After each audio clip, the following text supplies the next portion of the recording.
ओम शांति। आज मैं फिर से एक नया अनुभव शेयर करना चाहती हूँ। भगवान का सिलेक्शन, परफेक्ट सिलेक्शन कैसे होता है, वह अनुभव आप सबसे मैं शेयर कर रही हूँ। 2006 में यूथ विंग की ओर से स्वर्णिम भारत युवा पदयात्रा पूरे भारतवर्ष से निकली थी। अलग अलग स्थानों से लगभग 32 पदयात्राएं निकली थी और उसमें से एक पदयात्रा जो थी मुंबई से हैदराबाद की, जो सबसे लंबी पदयात्रा थी, और उसी पदयात्रा में मेरा जाना हुआ था।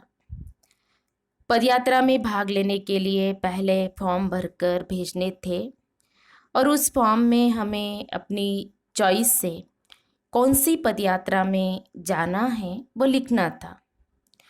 तो मैंने सभी पदयात्राएं देखी, अलग अलग स्थानों से अलग अलग स्थानों तक पहुंचने वाली। तो मैंने सबसे जो छोटी पदयात्रा थी, कम दिनों वाली, जो 12 दिन की पदयात्रा थी, और वो नासिक से बड़ौदा की पदयात्रा थी। तो उस पदयात्रा का नाम मैंने उस फॉर्म में लिखा था, क्योंकि मुंबई से हैदराबाद की जो पदयात्रा थी वो तो 55 दिनों की पदयात्रा थी। और यह मैंने सोचा कि 55 दिन, इतनी लंबी पदयात्रा, मैं इतना दिन तो नहीं चल पाऊंगी। इसीलिए 12 दिन की जो पदयात्रा है उसी में मैं जाऊंगी। कहते हैं ना, नर चाहत कुछ और होत कुछ, मनुष्य की प्लानिंग अपनी और भगवान की प्लानिंग अपनी। आप सबको पता होगा कि 2006 में बहुत जोर से बरसात हुई थी, जिसके कारण नासिक से बड़ौदा की जो पदयात्रा है वो कैंसल हो गई।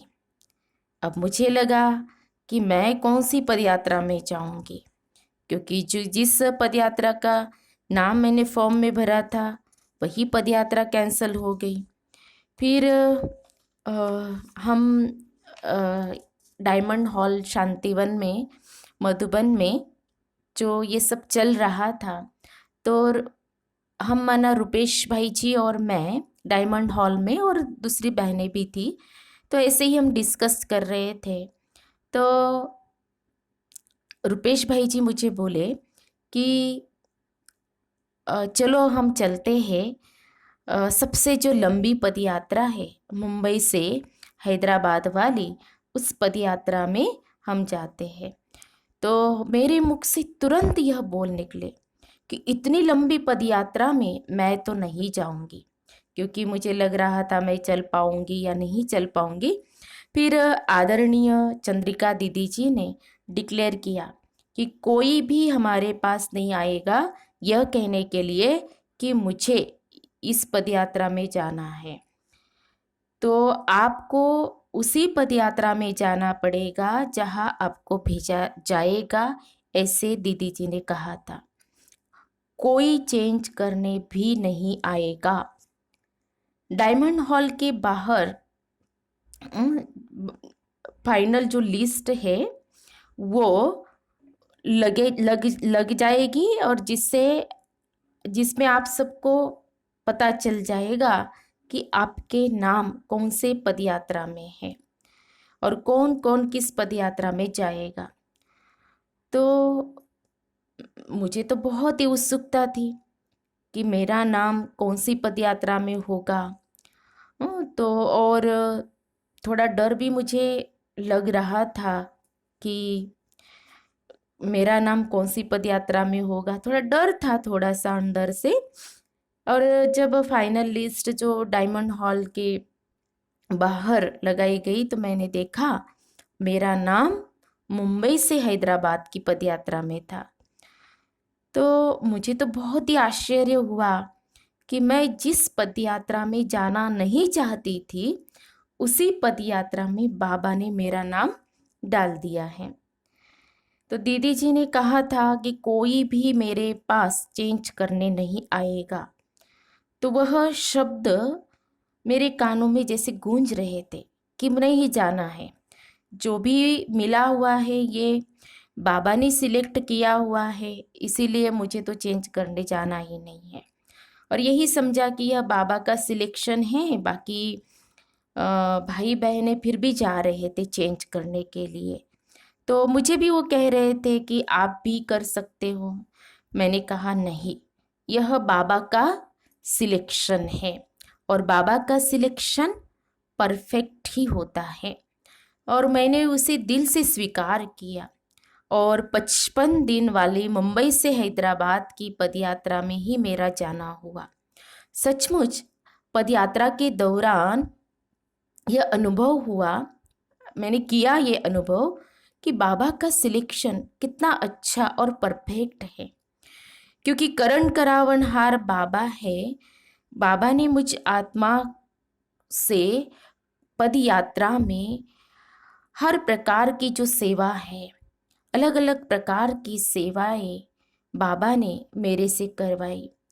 जैसे कि नारे लगाना, भाषण करना, गीत गाना, ड्रामा भी हमने किया था, तो उसमें भी एक्टिंग करके संदेश देना, तो और फिर मेडिटेशन करवाना। बस पदयात्रा में सिर्फ हाजी का पाठ पक्का किया था।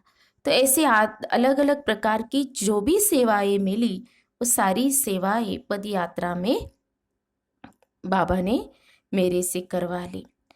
और हाजी का पाठ पक्का किया तो जैसे कि बाबा ने हमारे अंदर वो विशेषताएं भर दी और वो विशेषताओं को और भी बढ़ा दिया, ये महसूस किया दिल से। तो पदयात्रा के अनुभव तो बहुत ही है, उसका तो मैं वर्णन शब्दों में कर ही नहीं सकती हूँ। लेकिन फिर भी आगे जैसे जैसे अनुभव शेयर करती जाऊँगी, तो और भी पदयात्रा के मैं अनुभव यूट्यूब पर डालूँगी। तो वह मैं कैसे बताऊँ आपको कि पदयात्रा के जो दौरान जो शांति दूत कैसेट बनी हुई थी और विशेष पदयात्रा के लिए बनाई हुई थी, तो वो जब गीत बजते थे तो अंदर से ऐसे लगता था कि हम निमित्त हैं, हम शांति दूत हैं और नई दुनिया इस धरा पर स्वर्ग लाने के हम निमित्त हैं। तो इतना अंदर से उमंग उत्साह रहता था और आ जाता था। और उसमें भी जो खास वो गीत शांति दूत कैसेट में जो है, उठो जगत के वास्ते बुला रहे हैं रास्ते, तो ये जो गीत है, ये वो गीत मुझे बहुत ही अच्छा लगता था, बहुत पसंद था। और अभी भी जब ये गीत बजते हैं तो पदयात्रा में मैं पहुंच जाती हूँ, वही दिन मुझे याद आ जाते हैं।